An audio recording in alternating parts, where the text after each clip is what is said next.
पहले गाजियाबाद में हज हाउस बनता था, हमारी सरकार ने कैलाश मानसरोवर का भवन बना दिया।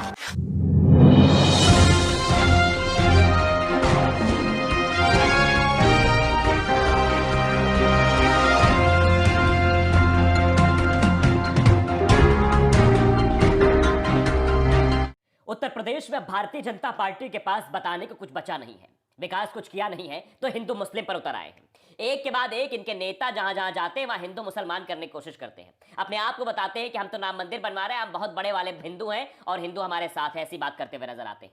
योगी आदित्यनाथ का एक बयान सामने आया है और सबसे बड़ी बात तो यह है कि योगी आदित्यनाथ ने उसे खुद ट्विटर पर डाला है और बाकायदे अपने आप को गौरवान्वित महसूस कर रहे हैं उस बयान से। जबकि आप भी जानते हैं कि भारतीय जनता पार्टी हमेशा से कहती आई है कि सबका साथ सबका विकास। तो क्या चीज है इस नारे का मतलब? ये नारा हटा दें, फिर नारे की जगह ये नारा लगाएं कि सबका साथ सिर्फ हिंदू का विकास। मतलब साथ सबका चाहिए, विकास सिर्फ हिंदू करेंगे। क्योंकि जिस तरह की बातें योगी आदित्यनाथ कह रहे हैं उससे तो शायद यही लगता है। जरा आप योगी आदित्यनाथ के इस छोटे से बयान को सुनिए जिसमें वो ये कहते आ रहे हैं कि पहले गाजियाबाद में हज हाउस बनता था, हमारी सरकार ने कैलाश मानसरोवर भवन बनवाया। इसका क्या मतलब है? जरा पहले बयान सुनिए, फिर हम विस्तार से इस पर चर्चा करेंगे। पहले गाजियाबाद में हज हाउस बनता था, हमारी सरकार ने कैलाश मानसरोवर का भवन बना दिया। तो योगी आदित्यनाथ के इस बयान को आपने सुना। योगी आदित्यनाथ ने खुद उसे ट्वीट किया 3:48 पर 23 जनवरी को। यानी योगी आदित्यनाथ लगे हुए हैं कैसे भी करके हिंदू मुस्लिम किया जाए, चुनाव को अपने पक्ष में किया जाए, क्योंकि ये जान रहे हैं कि चुनाव ये हार रहे हैं। पिछले 5 सालों में इन्होंने एक भी ऐसा काम नहीं किया जिसको गिना कर ये जनता से वोट मांग सके। अब जनता के बीच जा रहे हैं तो सिर्फ यही नारा लगा रहे हैं कि भैया हिंदू हिंदू मुसलमान मुसलमान कर रहे हैं। 80-20 का फॉर्मूला देने वाले भी योगी आदित्यनाथ जी हैं और इनके मंत्री और विधायक भी राम मंदिर के बारे में चिल्ला रहे हैं। केशव प्रसाद मौर्य हो या स्वयं योगी आदित्यनाथ हो या फिर उनके अन्य मंत्री विधायक हो, सब यही कहते हैं भैया राम मंदिर बन रहा है, काशी और अयोध्या के बाद अब मथुरा की तैयारी, इस तरह के बयानबाजियां चल रही हैं। जबकि चुनाव होना चाहिए विकास के मुद्दे पर। विकास की बातें कहीं इनके नारों में नहीं दिखाई देंगी आपको। इनके नारों में सिर्फ इसी तरह की बातें रहेंगी, हिंदू मुसलमान कैसे हो जाए। तो योगी आदित्यनाथ ये नारा दे रहे हैं कि हमने ये किया था, उन लोगों ने वो किया था। अब जरा इस बयान को आप ठीक से समझिएगा। भारतीय जनता पार्टी का एक नारा था सबका साथ सबका विकास, और उसके बाद उसमें सबका विश्वास जोड़ दिया गया। अब आप जरा बताइए कि सबका साथ सबका विकास में क्या मुसलमान नहीं आते हैं? क्या जैसे मंदिर बन रहे हैं, क्या उनके लिए हज हाउस नहीं बनने चाहिए? अगर भारतीय जनता पार्टी ये कहती है कि सबका साथ सबका विकास, तो उसमें मुसलमानों के लिए हज हाउस बन जाएंगे तो क्या तकलीफ हो जाएगी? यही कि हम तो हिंदू हिंदू कहते हैं, हमको तो हिंदुओं का वोट चाहिए। दरअसल भारतीय जनता पार्टी शुरुआत में ही एक्सपेरिमेंट करती आई है। वो हमेशा से हिंदू मुसलमान कराती रही है। आप देख रहे हैं कि देश में किस कदर माहौल बनाया जा रहा है, मुसलमानों को प्रताड़ित किया जा रहा है। ये सब क्यों हो रहा है? धर्म संसद के नाम पर मुसलमानों के नरसंहार की बातें क्यों की जा रही थी? ये सब इसीलिए हो रहा था ताकि इस पूरे उत्तर प्रदेश और ये 5 राज्यों के जो चुनाव है इसको हिंदू मुस्लिम बनाया जा सके, एंगल दिया जा सके इस पूरे चुनाव को, ताकि फायदा उठाया जा सके। इनका शुरुआत से यही फंडा रहा है। आपने देखा था किस तरह से केशव प्रसाद मौर्य का ट्वीट सामने आता है। उस ट्वीट में क्या कहा जाता है? सीधे सीधे यही कहते हैं भैया देखो अयोध्या और काशी के बाद अब मथुरा की तैयारी है। यानी मथुरा में भी धार्मिक उन्माद फैलाने की पूरी कोशिश भारतीय जनता पार्टी की थी। बड़े से बड़े नेता इस चीज में लगे हुए थे कैसे यहां भी हिंदू मुसलमान हो जाए। और जब जब चुनाव नजदीक आते हैं, इनके ये बजरंग दल के गुंडे, ये बीएचपी के गुंडे, ये आरएसएस के जो है, ये सब लोग जुट जाते हैं सिर्फ इस काम में कि कैसे हिंदू मुसलमान फैलाया जाए, कैसे मुसलमानों को प्रताड़ित किया जाए और इनके विपक्ष में बातें की जाए। आप समझिए कि एक प्रदेश का मुख्यमंत्री ऐसा कैसे बोल सकता है?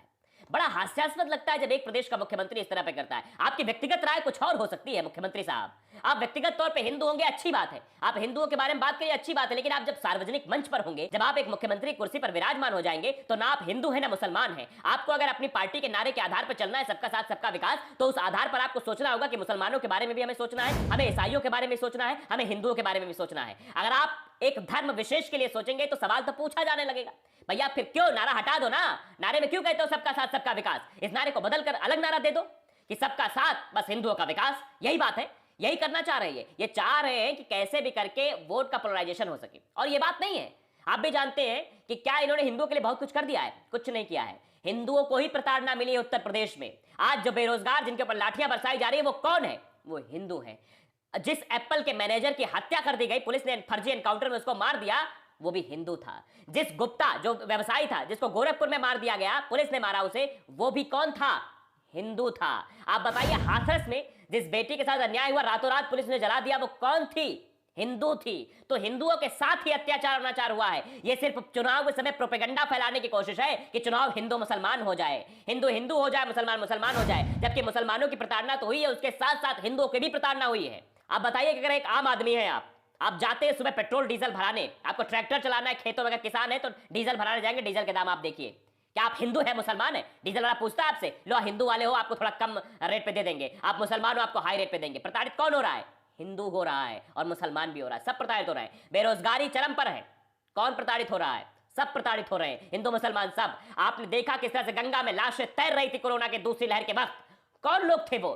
सब के सब हिंदू थे, क्योंकि गंगा जी में गाड़ने कोई जाएगा, कोई वहां प्रवाहित करने जाएगा तो हिंदू ही तो जाएगा। वो लाशें किसकी थी? हिंदुओं की थी। तो प्रताड़ित कौन हुआ? हिंदू हुआ। लेकिन ये 80-20 का फॉर्मूला लेके आए हैं साहब, ये बस जनता को बरगलाना चाह रहे हैं, ये हिंदुओं भाई को बरगलाना चाह रहे हैं, ये मुसलमानों के खिलाफ एक उन्माद भाव उत्पन्न करना चाहते हैं ताकि आने वाले समय में विध्वंस हो जाए, विवाद हो जाए, हमें फायदा मिल जाए, प्रॉफिट मिल जाए। ये किसी के नहीं है। अगर किसी के होते तो इनका नारा जो है, ये मैं नारा बार बार इसलिए कह रहा हूं कि सबका साथ सबका विकास, बताइए जरा इसमें कहां विकास दिख रहा है? हिंदुओं का ही विकास नहीं हो रहा है साहब, बस ये हिंदू मुसलमान करेंगे केवल 80-20 का नारा देंगे, कह देंगे हमने कैलाश मानसरोवर में भवन बना दिया है, और पिछली सरकारें जो है हज हाउस बनाती थी। अरे भाई बना दिया तो काहे तकलीफ हो गई आपको, क्या दिक्कत हो गई? सबका साथ सबका विकास आपा ही तो नारा है, तो सबका विकास सबका साथ हो तो रहा है, वहां भी सबका विकास हो रहा था। लेकिन नहीं, ऐसा नहीं है। इस नारे का सीधा सीधा मतलब आप यही निकालिए, कैसे उन्माद फैलाया जाए, कैसे जो है परेशान किया जाए, कैसे जो है चीजों को गुमराह किया, लोगों को गुमराह किया जाए, गुमराह करके वोट लिया जाए।